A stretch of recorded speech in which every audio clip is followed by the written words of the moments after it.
From the heartland of the United States and one of the leading children's medical centers in the world, welcome to the Children's Mercy Kansas City Pediatric Bioethics webinar series. We invite international leaders to discuss critical and controversial issues in bioethics.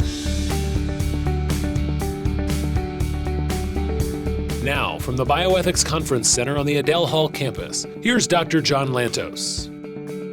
Hi, everybody. Welcome back. We're coming to you, as usual, from high atop the Bioethics Tower here in downtown Kansas City.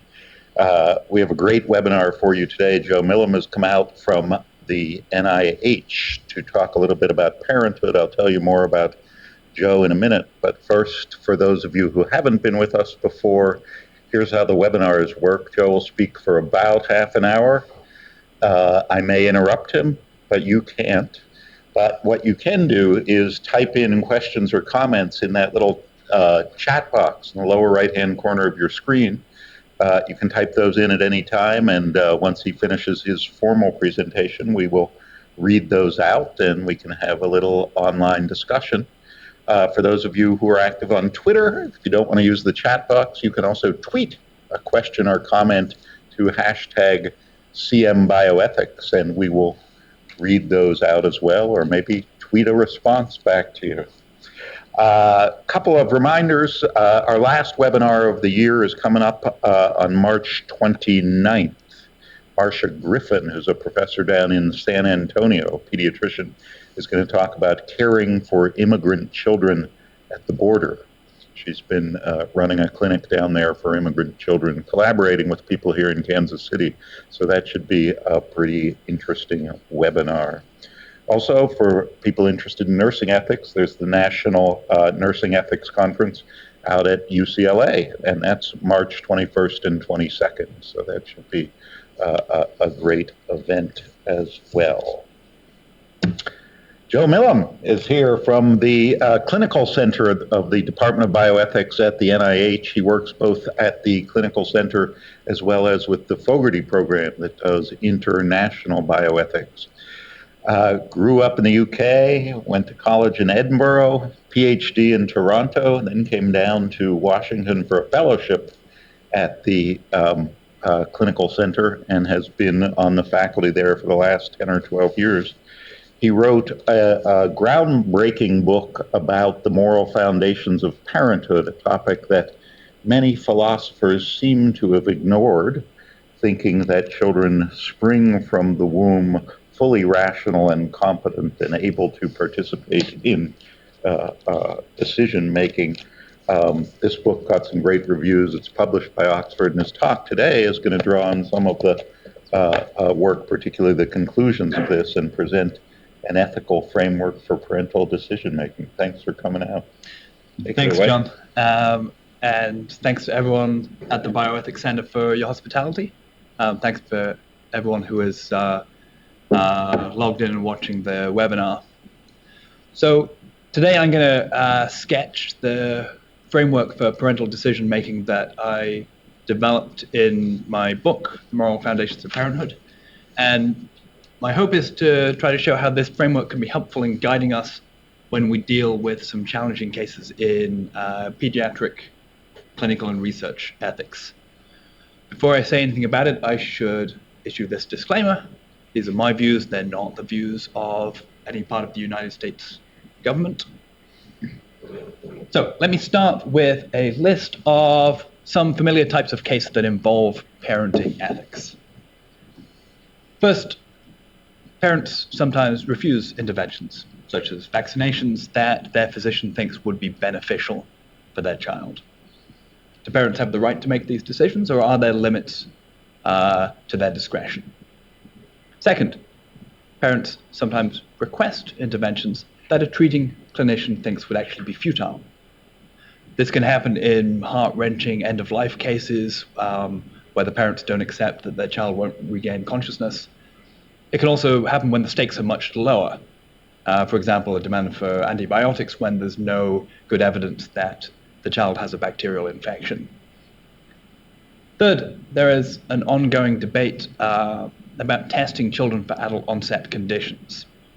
So, for example, if there's a history of breast cancer in the family, parents might request to have their daughter tested for the BRCA1 and BRCA2 genes. Given that nothing medical can be done while their daughter is a child, given that some adults choose not to find out if they're carriers, should parents be allowed to request tests like that? What about clinical research? It's widely held that the correct standard for making decisions on behalf of children is the best interest standard, according to which parents and guardians should choose the option that is most in the child's interests. But some of the socially valuable research that we carry out on children is not in the participants' interests at all. It poses risks to them without compensating benefit. Is this research justifiable? Sometimes children are reluctant to take part in research, or indeed they're reluctant to undergo healthcare that their parents think is necessary. If a child dissents from research, but their parent says it's okay, what should the researchers do? And finally, consider cases where parents have to trade off the interests of their children. So for example, one child may be the best match for a bone marrow transplant for a sibling with leukemia. There are risks to the donor from this procedure, but no compensating medical benefit to her. So in what conditions would cell or organ donations from one sibling to another be ethical? Before I get into the meat of my discussion, I should say something about the scope of the talk I'm going to give. It's going to be limited to thinking about parents, biological, adoptive, foster parents, and their decisions about young children. So I'm not going to deal with additional issues that might arise when decisions are being made for children who don't have parental figures. And I'm only going to be discussing clinical and research decisions being made for young children, meaning before the age at which we think that the child's own autonomous decisions might deserve some respect. So think 6-year-old, not 16-year-old, as the paradigmatic case. Now, I've been doing ethics consultations, including pediatric consults, for more than a decade. But I am trained as a philosopher, not as a clinician, nor a lawyer. It's natural to ask, how can a philosopher help with real-life ethical dilemmas? Well, real life is messy. In any particular case, the details that matter are going to vary. What's the prognosis for this child? How long's the nurse or doctor known the child and her parents? How's their relationship? Are the parents distressed, calm, angry, in agreement, disagreeing? Do they really understand the situation? Have their concerns been heard? Would this whole decision be easier if everyone just took a day to think about it? Not only is real life messy, but clinicians operate under lots of practical and legal constraints. It's not possible to take an hour with every patient, even if that would be ideal for the care of the patient. It's not always possible to do what's ethically right, because the doctor doesn't always have the legal right to do what she judges to be best. And even once we've sorted out all the facts and we've addressed all the contextual, interpersonal, practical, legal issues, there are no algorithms for ethics. In the end, the best thing we can do is going to involve judgment calls about, for example, how to balance competing requirements for autonomy and beneficence. Accepting all of this, I think philosophy can bring at least two things of value. One is conceptual clarity. How should we conceptualize the competing values in this dilemma? What are we talking about when we talk about autonomy? And so on. The other is that it can provide frameworks for organizing our thinking. So, for example, the 4 principles that are described by Beecham and Childress, autonomy, beneficence, non-maleficence, and justice, they don't solve our ethical problems on their own, but they really are helpful in organizing our thinking about the real-life cases that we encounter. I think we're better prepared for messy real-life cases if we start with a clear ethical framework to organize our thinking about. Okay, I'm going to start by drawing a couple of key distinctions that I think we should bear in mind. The other thing that philosophers do well is drawing distinctions. Here's one that is straightforward. in ethics, we should keep in mind the distinction between what's ethically required, what's permitted, and what's forbidden. So, parents have special responsibilities to their children, actions that are ethically required. There are also limits on what they can permissibly do to their children, actions that are ethically forbidden or wrong. And then there are acts that are neither required nor forbidden, but they're permitted.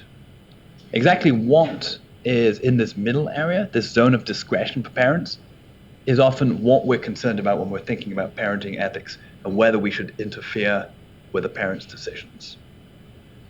Okay, so that's one distinction to bear in mind. A second set of distinctions is also hopefully a familiar one from other areas of ethics.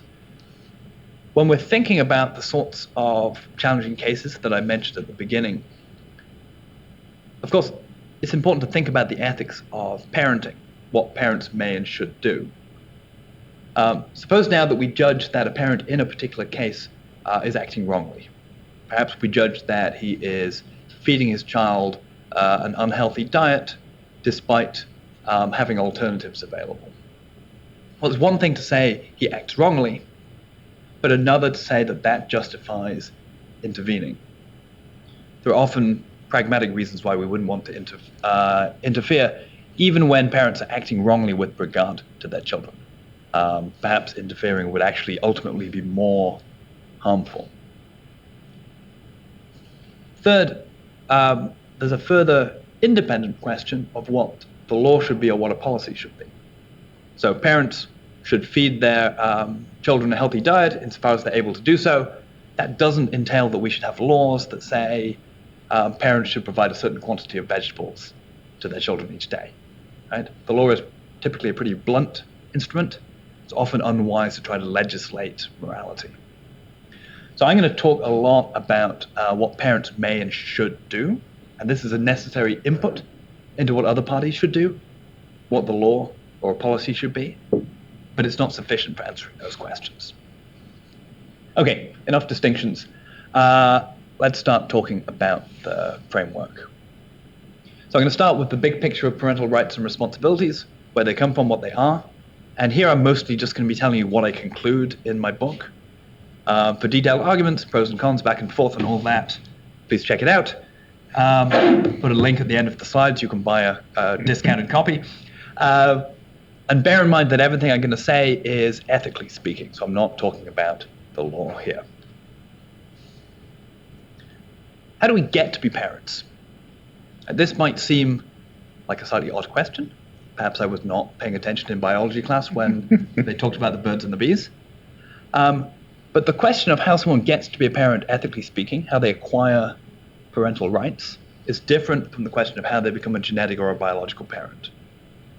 To see this, consider that sperm donors are typically not considered to have parental rights with regard to their genetic offspring, and that adoptive parents are considered to have parental rights with regard to their genetically unrelated offspring.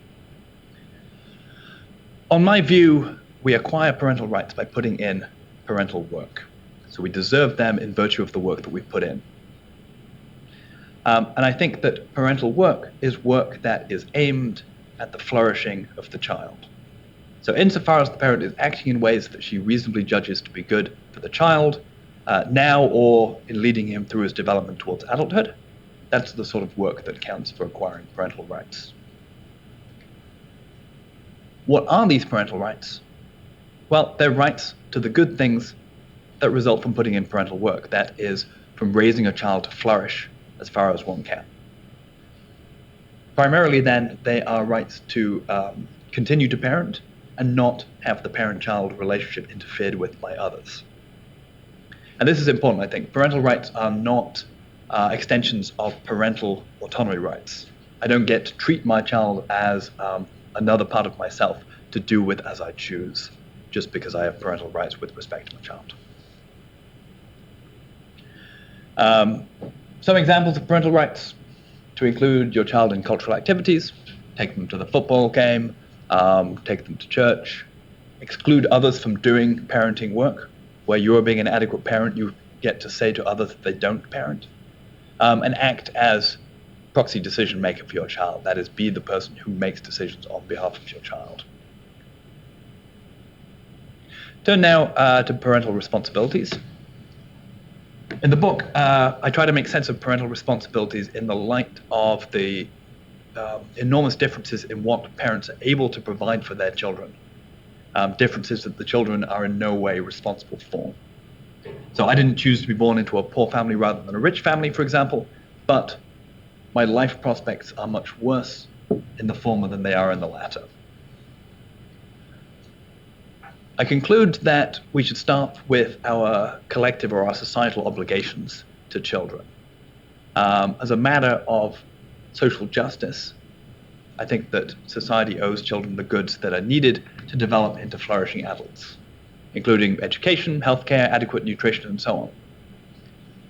But some of the goods that children need for their development are goods that are best supplied by constant caregivers, people with whom the children can bond and who know the children intimately and care for them specifically.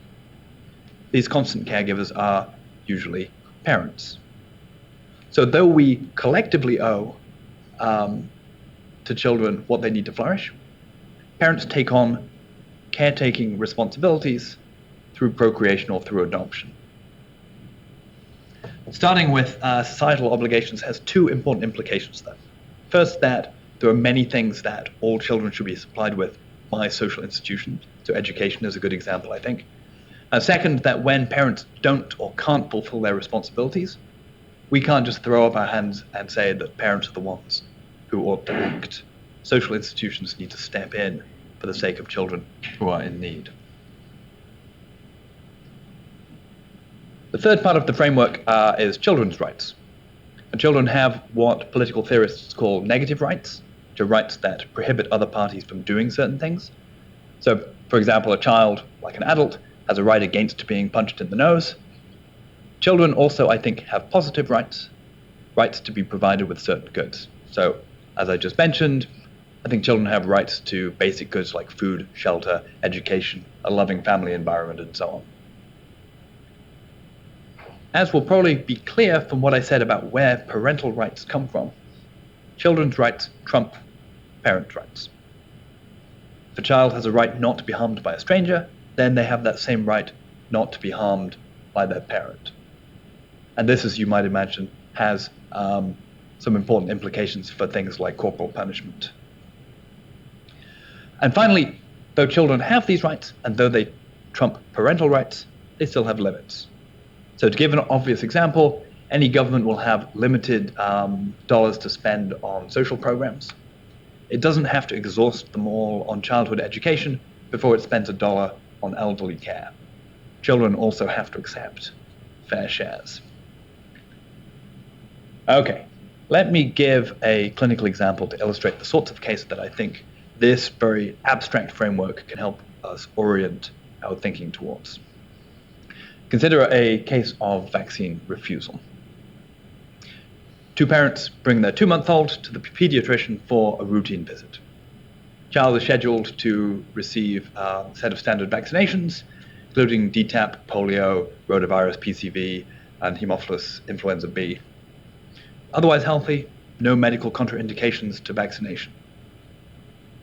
During the consultation, the parents say they don't want their son to receive the vaccination for religious reasons. Following discussion about the nature of their religious objection, it comes out that they're anxious about the burden of all of these vaccines on a small child. They've heard about other babies who had bad reactions to getting all these vaccines at once.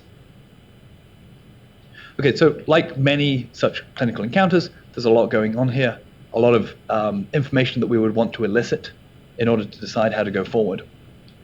Given the uncertainty about whether the parent's hesitancy is about religion or about risk to the child, we'd obviously want a lot more discussion with the parents to find out about their thinking. What are the ethical principles that we want to keep in mind here in the background when we're addressing this sort of case? Well, the refusal of recommended vaccinations is sometimes couched in the language of informed consent and parental autonomy, particularly by vaccine skeptics. If we accept that framing, then it can be tempting to think of this as a question of how to balance parental autonomy with beneficence towards the child who will be protected by the vaccination.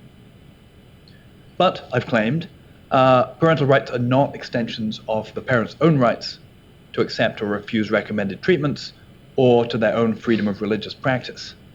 There is not a parental right to put a child at risk without some compensating benefit, as if the action is not aimed at the flourishing of the child. And this means that refusal of treatment for any non-medical reason will typically be unjustified, ethically speaking. Okay.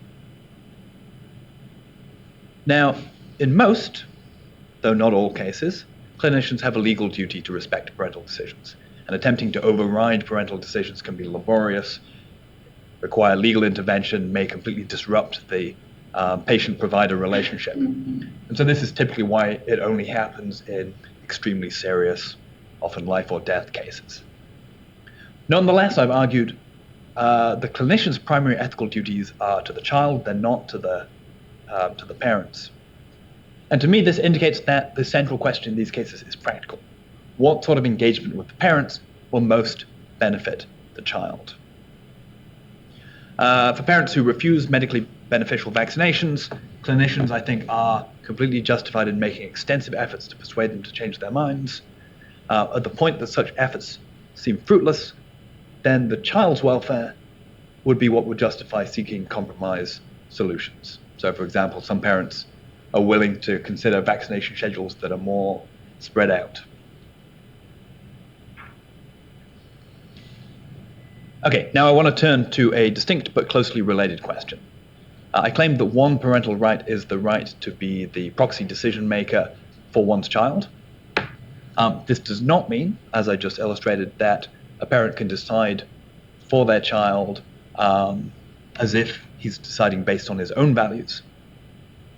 But then, how should parents think about the decisions that they make on behalf of children?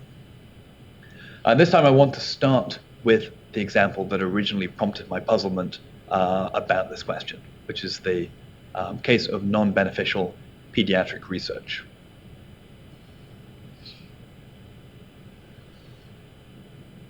Medical research using children is necessary in order to advance treatment and preventive interventions for children. Differences in physiology and disease burden between adults and children mean that we can't just extrapolate from adults to children. A medication might behave differently in children than adults. A disease may be prevalent only in pediatric populations. A drug might interfere with a child's development but wouldn't have that effect on an adult. Nevertheless, many of the medications that we use in children have not been tested in children. There was a survey of medications that were used in hospitals in 5 European countries, which showed that almost half of pediatric drug prescriptions were off-label or unlicensed. So more pediatric research is urgently needed. Now, despite the importance to children's health of carrying out research on children, justifying that research has proven to be quite difficult. Most clinical research involves procedures that entail some risk to the research participant, but which are performed in order to gather data, not to benefit the participant. And some research offers no benefit at all to participants. So physiological studies, natural history studies, safety studies. So pediatric research is valuable, may not be in the interests of participants. Under what conditions, if ever, would it be permissible for a parent to enroll his child into that sort of research? The literature on decisions made on behalf of children is dominated by discussion of what's called the best interests standard. This is frequently cited as the appropriate legal and ethical standard for choosing among treatment options and for adjudicating custody cases. And as a result of its widespread use, it's been extrapolated to other contexts in which children's interests are at stake.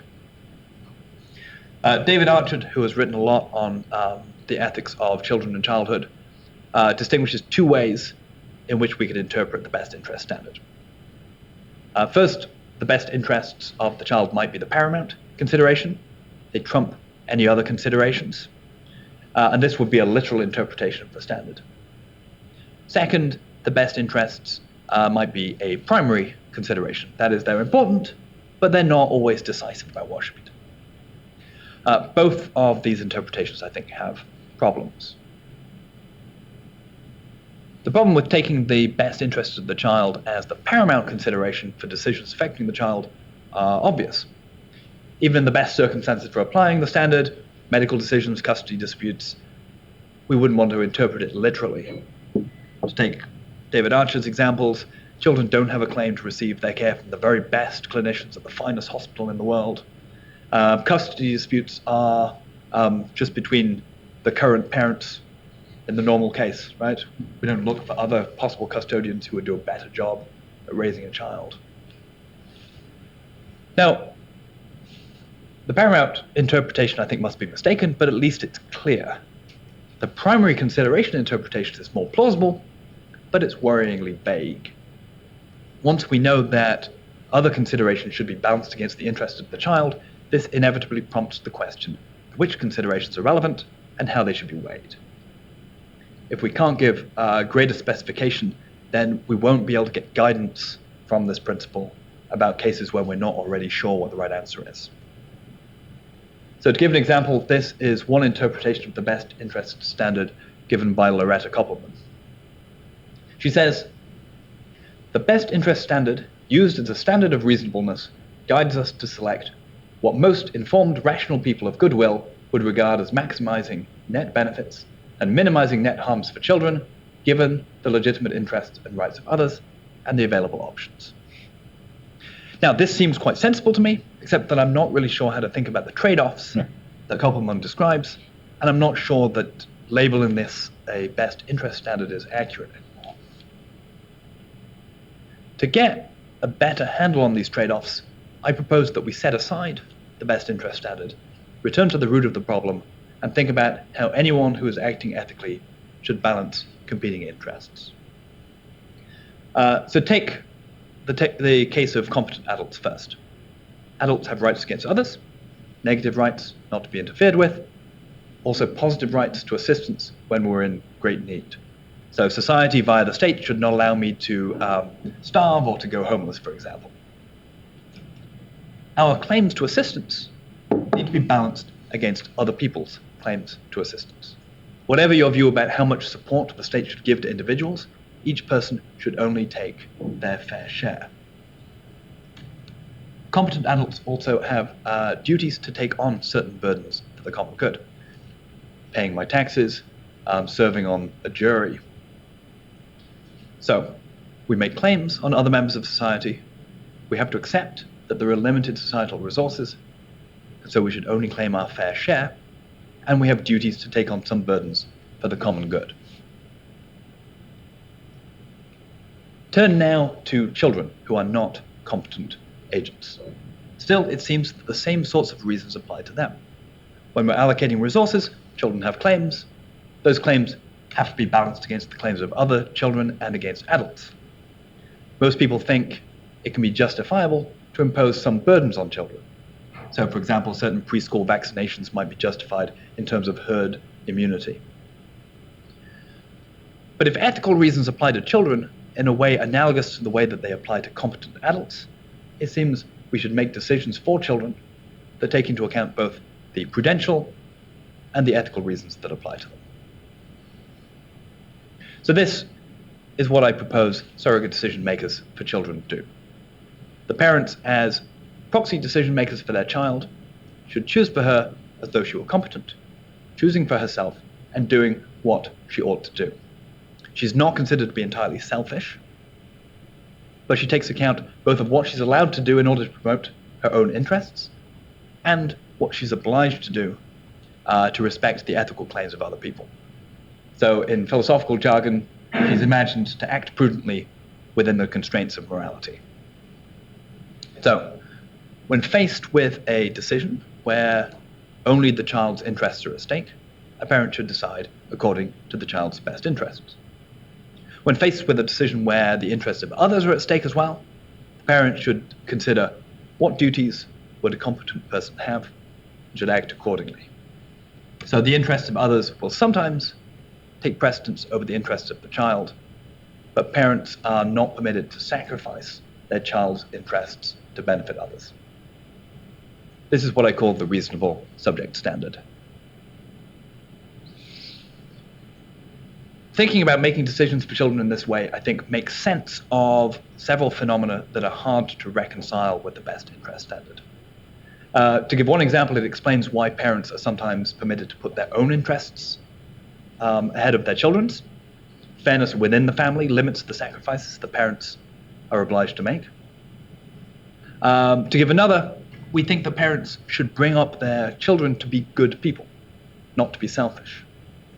A best interest standard doesn't seem to imply that you should bring up your child to be good, at least no more good than is consistent with maximizing their well-being. On the reasonable subject standard, it's clear why someone should be brought up to be good, because persons have a duty to cultivate their characters. Okay, turn now back to non-beneficial pediatric research. Assume we're considering a research study that is socially valuable, but it involves some net risk to your child over and above what she would experience in clinical care. If we're following the best interest standard, it would be hard to justify enrolling your child. What then would the reasonable subject standard say? Well, children, just like adults, have limited duties to benefit others, or, as I put it before, it's permissible to place some limited burdens on children for the sake of others. For adults, sometimes we have a strict duty to benefit someone else. So I have a duty to rescue a child drowning in a pond, or to call 911 if I see someone experiencing a medical emergency. Other times, we have some discretion. So I believe that I ought to support my community, but I can choose how to do this, where to volunteer, what causes to contribute to, and so on. For children, the same thing applies. Insofar as it's acceptable to place some burdens on them for the sake of others, there'll be some discretion about this. And I think one unique and important contribution that children can make is by taking part in pediatric research. Provided that the risks to the individual are not too high. Remember, we're imagining the child as being moral but not being self-sacrificing. A reasonable subject would accept this as one way to fulfill her duty to contribute to society. So from the perspective of the parents, within certain risk limits, and assuming that the research is sufficiently valuable, they have discretion about whether to enroll their child. The reasonable subject standard supplies a justification for some non-beneficial pediatric research. Okay, so to summarize the ethical framework that I outlined today, parental rights are acquired through putting in parental work, which is work that is aimed at the flourishing of the child. They're not extensions of parental autonomy rights, but they are primarily rights to parent. They get trumped by children's rights. Parental responsibilities get taken on through procreation or adoption. They're taken on behalf of society, and so social institutions play important roles in providing goods to children that parents cannot or will not provide. Finally, I laid out a way of thinking about how parents should make decisions on behalf of their child, the reasonable subject standard, as an alternative to the best interest standard. On this view, we imagine the child as a competent agent. We ask, what would she do if she were acting in her interests, but also doing what she ethically ought to do? So I'd be happy to discuss more about how the framework can or cannot be applied, some further cases. Look forward to your questions. Thank you very much. Thank you. I have a feeling there may be some questions. For those of you who are watching online, remember, if you have a question or comment, type it into that little chat box in the lower right-hand corner of your screen, or tweet it to #CMBioethics. We will read those questions out. Let me start with a couple. Parental rights come from parental work. Don't they really come from a promise to do parental work in the future? I mean, do you need to have achieved a certain level of parental work before you can claim your rights? Yeah, so the idea here is that parental rights are something that you deserve for what you have done. And so if you've not yet put in any parental work, you don't yet deserve anything as a result. So the father of a newborn Yeah. has no parental rights. So it depends on what the relationship has been between the father of the newborn and the woman who has been gestating the baby up until that point. Now, I think you can put in parental work through gestation. You can put in parental work through your relationship with the person who is gestating. But if you've just spent 9 months in a different country and then you fly back in, then either you had a very special relationship with the person who is now going to allow you to put in parental work, or you don't have a claim to parent that child. Now, you can see that either as highly counterintuitive or as the reason why we do philosophical ethics, so that we can actually it wouldn't have to be an either or. Controversial That could be. yeah, absolutely. Okay, and by the same token, the gestational work wouldn't necessarily confer parental rights if the gestational carrier had no intention of becoming an emotional parent in a surrogacy arrangement, say. I actually think that the intentions there are not what matters. Okay. So I think that we can put in. So the principle, the background principle about work is supposed to apply quite generally. It's not just about children. It's about other things that we put work into, and therefore we have some rights with respect to them. And I think we can put work into projects for all sorts of reasons, with all sorts of intentions at the end, without that affecting our claims with regard to whatever we've put work into. So if you intended to put your child up for adoption, but the child is born and you think, I'm not going to do it, I think that your claim to parental rights still stands there. Okay. The surrogacy case is really interesting, I mean, for many reasons, but one of them is what we should make of the commitment that has been made by, say, the surrogate mother to the parents who have commissioned the child. The promise she's made, or the contract. So to me, the point where the rubber hits the road in terms of the ethical debate is whether that commitment is one that is binding. And I think a lot of people have argued in both directions, but have argued, some of them, that we should be much more sympathetic to the idea that this is a very hard contract to make and be kept to, because you may not know how you're going to feel afterwards. And just to be clear, the one implication of this is that biological relatedness is totally irrelevant. Yes, that's right. Yes. Yeah, the genetic link in itself is irrelevant. Okay. Due to the minimal work that is required in order to be a genetic parent. Got it. Brian. Joe, I appreciate your presentation and the consideration of a different standard, the reasonable subject standard. What seems to me problematic is that there's obviously some tension between what sufficient work might be, how is that adjudicated, and secondly, what constitutes reasonableness within different communities. Because your presentation suggests that our communities within a broader society have a general expectation placed upon them. But we all belong to many sub-communities, if you will. We're not just members of a broad federalist society. We have states, geopolitical communities. We have cities and counties, all of whom have judges. And those judges vary very interestingly across different jurisdictions. We also have cultural communities and religious communities that might claim their work is sufficient and yet it be held up against a broader sensation or gist of work that's required.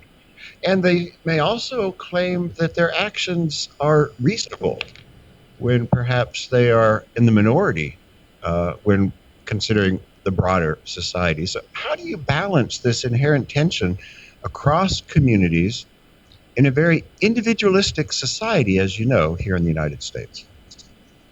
Yeah, sorry, can you give me an example of the sort of scenario you're imagining? Like what sort of decision you're thinking about? I belong to the Amish community.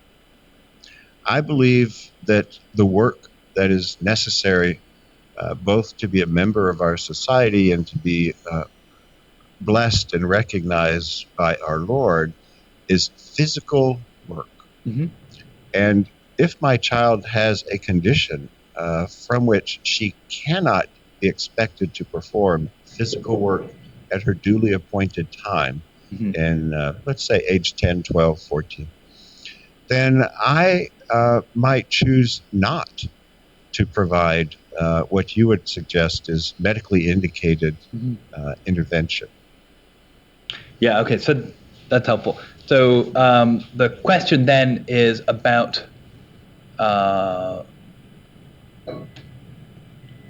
whose account of the child's well-being gets to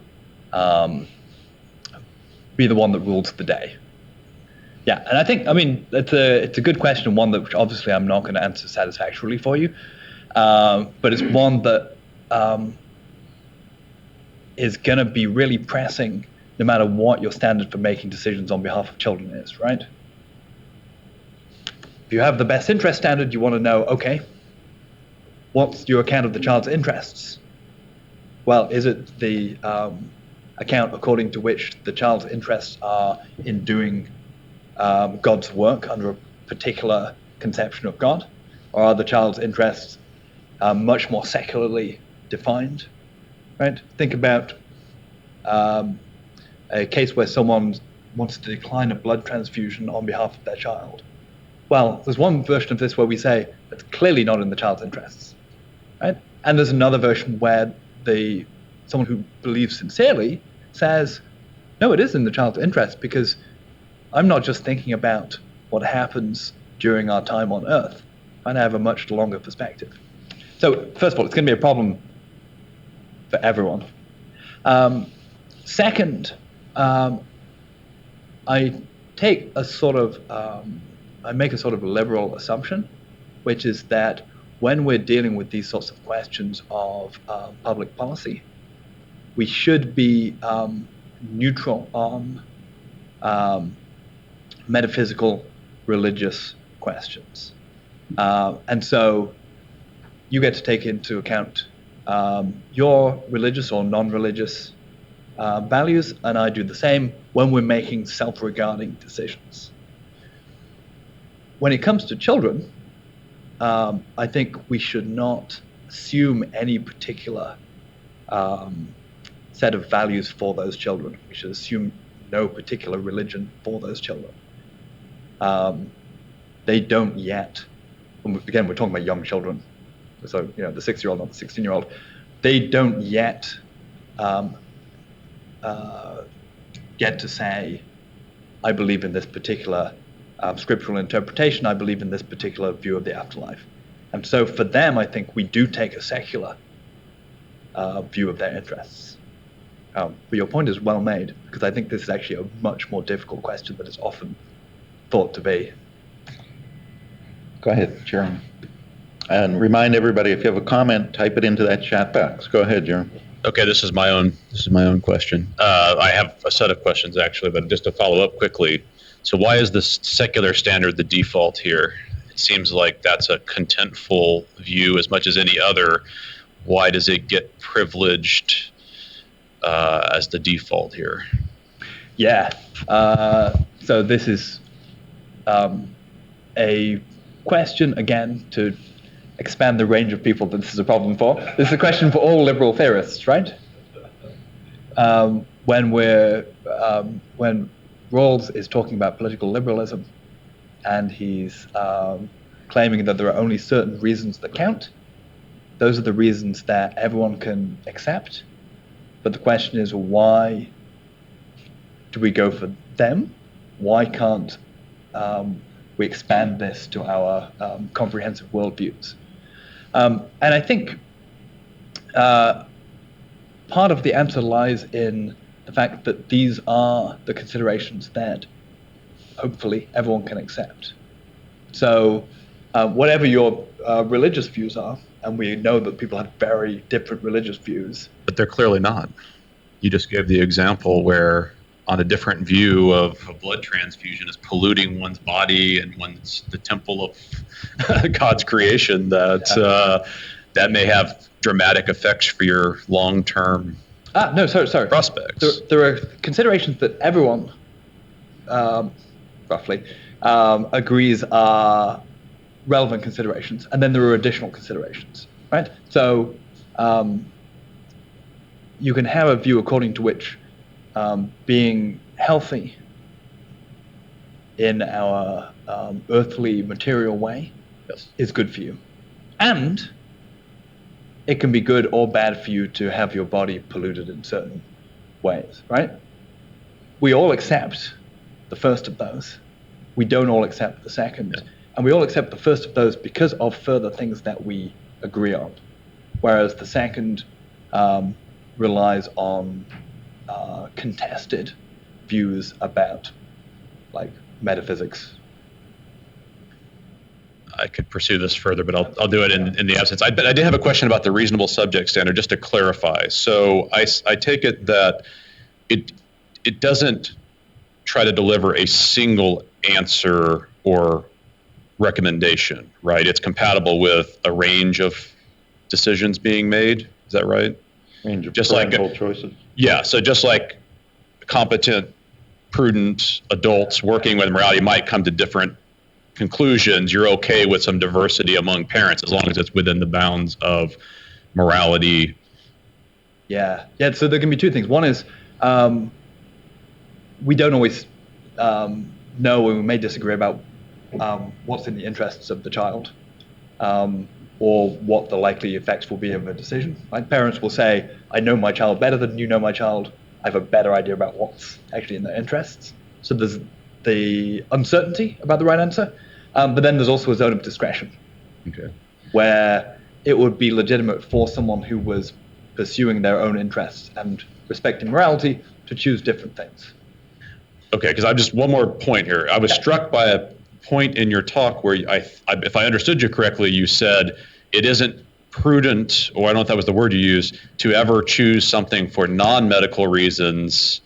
You were trying to privilege medical reasons in the case, I think, of the vaccination, and you were trying to say that one's interest in non-medical states of affairs would be trumped by their medical interests. And that doesn't strike me at all as how many adults think about things. We often choose our non-medical interests over our medical interests. The fact that that a medication, for example, could lower my blood pressure, 5 units or whatever, doesn't mean I'm going to spend my kids' college education money if that was what it costs to get that, right? I much prioritize my kids being able to go to college than that. And there's lots of other less dramatic examples where we make those trade-offs. So can you clarify if I understood that correctly? And then, okay, go ahead. So, great question. In that particular case, I was thinking just of the reasons that are given for declining vaccines for infants. And those tend to fall into a limited number of categories, where medical reasons are the reasons that clinicians would typically accept as being good reasons on the basis of the child's health not to vaccinate. So children who are severely immunocompromised, for example, you might say this is one of the children who, for their own health, should not be vaccinated. The reasons that are otherwise given are reasons that fall under, for example, what are called religious or philosophical objections. And those, where they are not disguising misunderstandings about the risks of vaccines, I think are not really about the interest of the child. They're about the values or the religion of the parents. But let me just say one more thing on this, because I think Jeremy's point's really important here. So that's just the narrow case of the vaccines, where I think there are typically a relatively narrow set of reasons given. In other cases, I think there's a wide range of interests that might count. So one of the cases I talk about in the book is about sibling organ donation, right? Where you can make the argument, I think, it's in no way in the medical interests of the sibling to give an organ, but it may be hugely in their interest, all things considered, right? To not lose the brother or sister that they have this very close relationship with. And there I can easily see you saying there's a strong argument for it being in the donor's interests. So I just want to acknowledge that, because I agree that that's really important, that there are these non-medical, very important interests that count. Go ahead.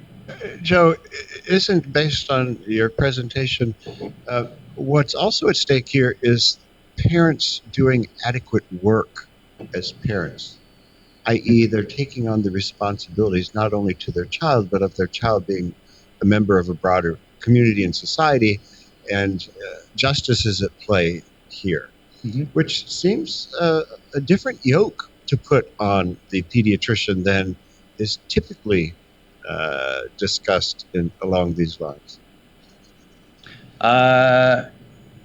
It's certainly true that my background view is parental rights are acquired by putting in parental work. Parental work is often fulfilling parental responsibilities to the child. I'm not sure to what extent that puts a different yoke on the pediatrician who is encountering the parent. But maybe you had a case in mind. Well, I think the pediatricians do every day consider the health and well-being of the child and move towards sufficient herd immunity, as you alluded to. Yeah. But if conscious of your presentation and your framing, the pediatrician is now acting philosophically to accomplish a good that he or she might not otherwise be aware of, that is, exerting sufficient parental work to justify having the prerogative to make any decision for the child. Now, if you take that to its perhaps logical extreme, that might mean that parental rights could be wrested away from the parents, because you said yourself that biologic parenthood isn't sufficient, and if the parent is not doing sufficient work, then one might question the appropriateness of the parent as the parent. Yeah. And in that case, rights at that point. Yeah. Yes. Yeah, so that's very helpful. So there are two things going on here, I think. One is a question about whether third parties, by acting to benefit the child, can themselves acquire parental rights. So, for example, the pediatrician that treats a child that's, say, very medically complicated, and so there's a lot of work that that clinician does.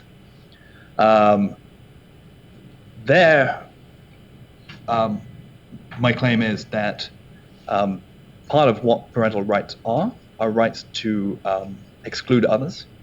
So the parents can give permission to others to do things for the child, just as they do give permission, say, to the babysitter to temporarily take over doing parenting.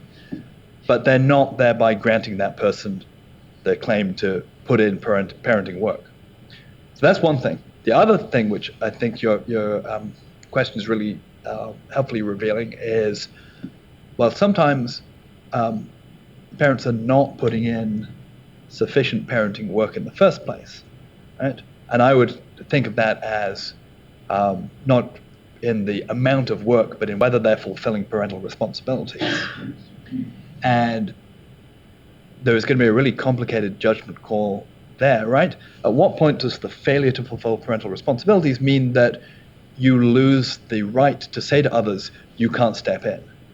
And there, I think this distinction between how we judge the parents ethically versus when we can interfere, and even more stringently when legally we should say, this is the point at which you take away parental rights. That becomes really important. And this wasn't meant to be a trap. We have one online, and then Vince, go ahead. Okay, so our online question asks how the framework applies to our thinking about parents when they're trying to fulfill duties to their seriously ill and healthy children in the daily work of parenting. So if I'm understanding this right, and if I'm not, please follow up here, but I think what they're getting at is, so obviously your view has more to say about parental decisions than just in the medical context. So how does your view apply in everyday parenting to the decisions that people make in that context? Yeah, so let me read more into that question than maybe the question meant, which is that parents may find themselves facing situations where they're balancing different demands of multiple children. So you have a child who has a chronic illness, requires a lot of care. They may have a sibling who is not chronically ill, and therefore doesn't need the same sorts of intensive day-to-day care. And there, I think, and this obviously is more abstract than most parents are going to be conceptualizing it, there I think we really do think about distributive fairness within the family. And it's not, as with other cases where we're thinking about fairness, it's not a matter of each person gets equal attention, right? Those who are worse off and in greater need get more attention. It's not exhaustive because we don't think that those who are badly off should get everything. And so there are going to be trade-offs that are made. But I think there's this really hard, for a lot of parents, very hard balancing act to be done, particularly for children who are very sick, where they have other siblings to look after. Sort of an intrafamilial version of preferential option for the poor. Yeah, absolutely, yeah. Go ahead, Vince. And I think this will be our last question. I'm an adopted parent, and so I felt like when we adopted our son from China, my parental rights were bestowed formally when I accepted this fiduciary commitment, right? Yeah. And so I didn't feel like I had earned those rights. Yeah. So I'm kind of back to John's original question. It seemed, and I haven't thought through this, but it seems like there must be a fiduciary component to that. It's not just acquired work retrospectively, acquired rights by work retrospectively, but it seems like there needs to be some prospective commitment. Yeah. Yeah, so let me see if I can describe what happened to you and see whether it seems plausible. You made a promise, in a sense, which was to carry out parental responsibilities with regard to the child that you were adopting. Okay? That was when you acquired, ethically speaking, parental responsibilities, as well as legal responsibilities. Simultaneously, because this is the way that we have to operate, you got legal rights to parent the child and thereby to fulfill the responsibilities. And as you carried out those responsibilities, your right to parent that child, ethically speaking, caught up, as it were, with your legal right to do so. And that's the way I would cash it out. It's pretty common for the responsibilities to come first and the rights to come afterwards. Right? I said we have one last one from Twitter. Go ahead. All right. This person's interested in how do you think about the reasonable subject standard in cases where most people aren't doing what they ought to do. For example, say that most people would use an expensive treatment whose benefits don't justify the social costs. Should parents decline that treatment? That's a great question. So then we're thinking about a case in which, let's say, the insurance system as a whole should not be paying for this treatment, but nevertheless it will, right? Or if it's a state healthcare system, it's actually too expensive to justify the relatively low benefits it provides. And yet, it is provided because the state is not doing what it should. And then you are the parent who has the option to say, I'm going to take advantage of this unfairness in the system for my child who will actually benefit, one would expect, just slightly from this treatment, or to decline it because it's not right that it should be done. And I guess I would want to say two things. One is that the way to model the ethically right decision is, again, to think about it as what should a competent agent do when thinking about doing what is ethically right, but pursuing their own interests insofar as they're permitted to do that. And there are going to be times when we should say no to things that we could obtain, that we could legally obtain, that are benefits to us, on the ground that it's going to lead to a maldistribution of resources in society. This may or may not be that case, because, of course, if everyone else is doing it, it's not clear that me declining to do it makes things better on balance for society. Okay, but one thing is, it could turn out that way. It needn't turn out that way. The other is, now go back to thinking about the parent making this decision on behalf of their child. Whatever the decision is that would be the very morally best decision here, I think we should be extremely sympathetic towards anyone who decides on behalf of their child, or indeed on behalf of themselves, that they're going to exercise their legal right to obtain a benefit that in an ideal society they would not be allowed to have. And so one thing is, it's an open question in this non-ideal case, and the other is, we should be really sympathetic to anyone who says, this is my child and I'm going to do whatever is necessary in order to do best by her. Don't just follow the public opinion surveys. Don't do things just because the majority of people do them. Do what's right. Thank you very much, Joe. This was great. And everybody buy the book. Really good. Thanks for coming.